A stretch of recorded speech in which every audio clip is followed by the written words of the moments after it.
Welcome into the show, everyone. I'm your host, the Unhinged Father. This is the Unhinged Father Podcast. Hope everyone's having a fantastic week so far. Happy 4th of July to everyone out there. Hope you're listening to this with a hot dog in one hand, a little American flag in the other. Got a good episode planned for you today. I think it's an important message, especially on this 4th of July holiday. So let's go ahead and jump on into the episode. But first, a little public service announcement for everyone out there. If you are one of the people that shoots off illegal fireworks into the wee hours of the morning, I seriously dislike you, and you should go kick rocks. Now that we've gotten past that public service announcement, let's go ahead and jump into the episode. So today, something that I wanted to talk about is what it means to me to be proud to be an American, because I am proud to be an American. I've lived here my entire life. There are things about this country that I absolutely love, but that meaning has changed for me over the course of my life.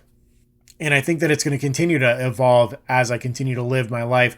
Things change. I became a dad, got married. There are a lot of things that have changed for me in the short 36 years that I've been on this planet. Let's dive in a little bit deeper.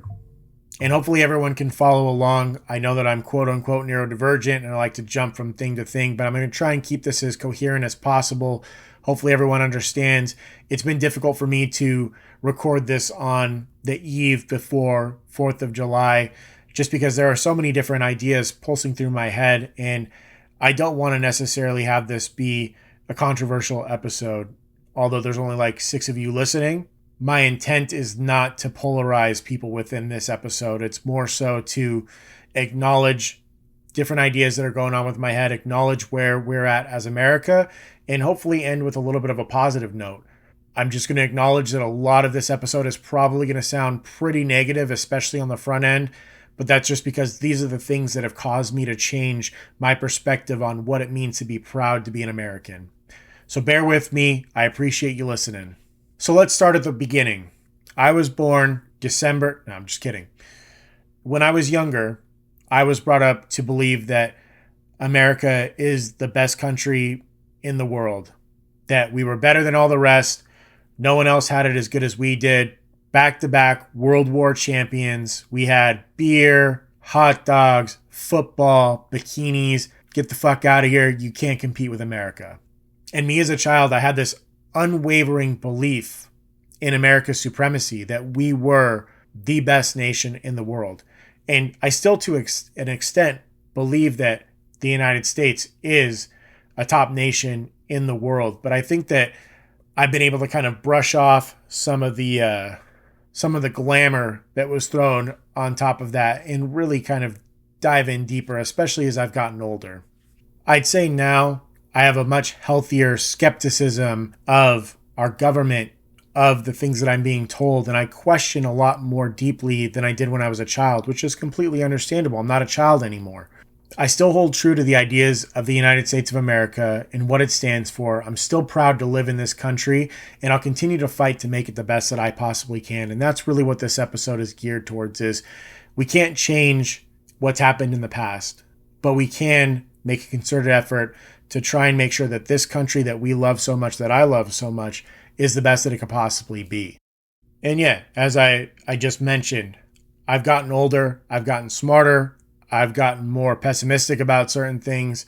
I don't see the country the same as I used to see it when I was a kid. I don't see it through those rose-colored glasses anymore as just fireworks, hot dogs, America, the Sandlot 4th of July scene. That's not necessarily what America is to me anymore. I've gained more awareness, and my perception of America has definitely changed as well. And it's hard not to. You might ask, why have you changed your perception on what it is to be in America, what America is? Well, I've got fucking eyes. I can see. I'm not stupid. Just turn on social media, the news. You can see all of the craziness going on. You can see how polarized this country is and just the sheer amount of insanity that's out there. You've got people on these extreme polar opposites within the political spectrum, the ideological spectrum, and then you've got people like me, normal people that are right there in the middle. And the thing that scares me the most is the fact that you don't see the people in the middle. You never hear about the people in the middle. You don't see the normal people. And I think it's because instead of being the courageous Americans that I used to believe us to be, the people in the middle, the normal people with differing opinions, but relatively rational opinions, these people live in a state of fear. And they let that fear consume them and they stay quiet because they're afraid of cancellation. They're afraid of getting fired. They're afraid of retribution from friends, family, all of these things. There's just so much fear that it's really disheartening to someone like me because I feel like I'm fucking alone or I'm taking crazy pills. So you may ask, why has your definition of what it means to be proud to be an American changed? Well, I've got eyes.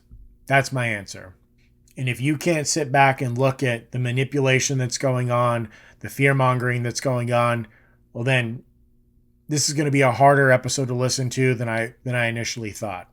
And besides all of the manipulation, the craziness, the polarization, everything else that's going on, another thing that has really changed my perspective of being proud to be an American, of what it means to be an American and how I feel about my country, would just be the fact that I have a family now. I have kids. I have a wife. The stakes are so much higher than they used to be when I was a child. When you're a child, when I was a kid, the worst thing that could potentially happen being a patriot was we could get into a war. I could potentially be drafted, sent off to war, and potentially fight and die in a war for my country. That all had to do with me.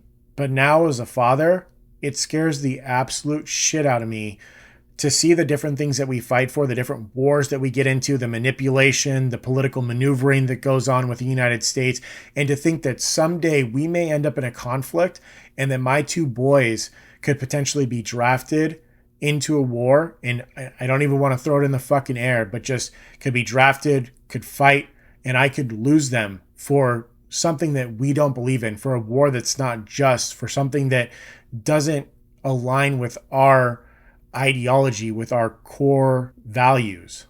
That idea alone scares the shit out of me right there. But I also think that there's just, there's a hierarchy. And when I was a kid, you had these different hierarchies. I played football and, they would say like God, football, family, stuff like that. But now in my adult life, it really goes family. My family is above my nation, at least in my hierarchy of things. I care more about my family than I do about the nation. And maybe that's hypocritical or selfish, or I don't know what the fuck you want to call it for me to say. Maybe that's not what people would be like, no, you should care more about your country. It's more about the collective. I'm selfish. I am selfish. I love my kids. I love my family. And I'll do things for other people, but I can't in good faith tell you that if there was a conflict to break out, my kids were of age, and I believed that conflict to be not just to be something that I don't believe in, I couldn't fathom sending my boys off. And these are all hard things for me to come to grips with. I'm having a hard time really explaining, what I feel on this, because as a kid, you grow up almost romanticizing war. And we as Americans, we really do romanticize war. You got the Wild Wild West, cowboys, and then World War II, some of the best action movies ever made, Band of Brothers, Saving Private Ryan, even some of the stuff from Vietnam. We romanticize all of these things about war and the honor and the glory that comes with it and the pride you have in standing for your country and fighting for it. But at the end of the day, I think I've lost some of that romantic image because of the love I have for my own kids and just the thought of sending people off to die in a war. It's a terrible thing to think about. That being said, war is sometimes a necessary thing, but that romanticized version that I used to see when I was younger, when I had those rose-colored glasses on, that's gone. War is evil. War is ugly. War is devastating. It's not something that I would actively encourage people to get into. It's not something that I strive for. And like I said, I know that sometimes that it is a necessary evil, but I really just dislike that romanticized version of it, especially when it comes to like real life. And I think some of that fear comes from the fact of the current state of our nation. I've made the comparison before in the past that I think sometimes our current government and national media, it really reminds me of the book Animal Farm, where they're just trying to shove stuff down our throats so much until we just accept it, till we're too afraid to fight back or question. I'm very skeptical and very distrusting of our current political landscape and our current media landscape. I do think that there's a lot of manipulation going on, and I'm not sitting here putting on my, tinfoil hat and just saying like, oh, they're all trying to kill us with the vaccine or whatever fucking weird ass conspiracy theories are out there. But I do think that fundamentally there's a lot of manipulation going on. Why wouldn't there be? People are in power. People don't want to give up that power. People have gone into government. They've gotten rich. They're in power. Things have gone the way that they want them to. Why would they give that up? Why wouldn't they try to push the envelope as far as they possibly could? It's just human nature. And a great example of this is this upcoming election, right? We've got what none of us ever asked for. We've got Trump versus Biden. And I'm not going to get into the specific politics on this. Not my intent for this to be a specifically political episode, whether or not I'm drinking the right Kool-Aid or I'm drinking the left Kool-Aid. Like I said before, I fall in the middle on a lot of things. And I think both sides would probably be pissed off at a lot of the things that I say.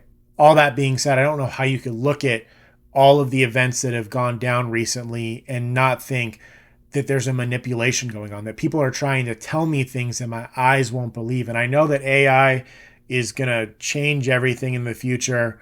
But for right now, I know what my eyes are showing me and I know what I see. And if you watch that debate, I don't know how the fuck you can even think that Joe Biden is capable of doing a second term in office. That was absolutely brutal to watch. And I don't think that either candidate was the top candidate for this nation. But that's just really, like I said, there's this corruption. This government has been built brick by brick, year over year, and it's become this huge bureaucratic machine that just, we're going to stay on the status quo as long as we possibly can. People that are within the system are going to get rich. They're going to have power. Why not just continue down this? And we'll just continue to put smoke screens in front of the regular people. I guess if I did have a conspiracy theory, my biggest conspiracy theory would be that the Democrats and the Republicans are literally two sides to the same coin, and that when they're done with the debates and bashing on each other, they just go to like some back room and start drinking together and be like, oh, look at all these fucking idiots out here. But yes, I'm not here to argue the politics or get into how you either think that Biden is the main character of the movie Weekend at Bernie's or how Trump is this vicious felon who threatens the very fabric of our democracy. The only thing I see right now as a threat to our way of life is the amount of manipulation and ideological fervor that has infiltrated our political theater, and it scares the shit out of me. It should scare you too. But hey, it's not all doom and gloom. I'm not here to be a downer on your 4th of July. Eat your hot dog, pour out your Bud Light or Coors Light, whatever you're drinking nowadays. But I do take this holiday now in a different light than I used to. I don't find myself standing on the side of those with signs that say Jesus hates gays, and I'm also not standing on the side of those that say that they identify as a fucking horse. As I've mentioned multiple times, I find myself in the middle of a lot of different arguments. I can see the rationale between various arguments, and I consider myself a free thinker, someone who's not going to let fear determine where I go, someone who's not going to let popularity determine where I go. I'm going to think about something and I'm going to make a decision. And my hope is that there's other people that are like that. Not necessarily people in the middle. I guess somewhere in the middle of those two extremes on the political and ideological pole. People who are free thinkers, people who can make decisions on their own, people who will look at things not through rose-colored glasses, but also not through like shit-colored glasses. I know that those people are still out there, even though quite a few of them live in fear and don't necessarily want to be seen. They don't want to go against the grain on any of these issues. At the end of the day, I'm still proud to be an American because I can make an impact on what the definition of an American is. We all have that little sliver of power, and I encourage you to use it to make this place the best place to live on earth. sometimes we think of ourselves as invisible and not really having an impact. If you live in California, you've said multiple times, I'm not even voting because my vote doesn't really matter. It's already been predetermined, but that's really horse shit. At the end of the day, each one of us is an American. Each one of us is contributing to what the definition of being an American is. And I encourage you, make this place the best place to live on earth. Make people want to come to America. Make people proud to be an American. Not just for yourself, but for our children and for our children's children and for generations to come. That's my positive, is that we all can make an impact here. We can all make it to where we're all proud again to be Americans. And that's going to do it for this week's episode. This was a hard one. Like I said, I feel like I'm all over the place when I'm going through and editing this. I'm sure that I'm just going to be like, how the fuck am I going to make this make sense to everyone? No clue how I'm going to have that happen. Anyways, I hope that everyone has a fantastic holiday. As always, if you enjoyed this, enjoy the content, give me a follow on Spotify or Apple Podcasts, wherever you get your podcasting needs met. Feel free to give me a follow on Instagram, X, all the different social medias. There's a link with a link tree. There's also a website. All of it can be found within the description. And yeah, if you think that this is a message that you either agree with, you disagree with, let me know. I want to hear from you. Share it with other people. Let's get the discussion going. Am I completely wrong? Possibly, but I want to hear from you. Other than that, I hope everyone has, like I said, a safe and happy 4th of July. Have a fantastic weekend. And as always, be good, try hard, do your best.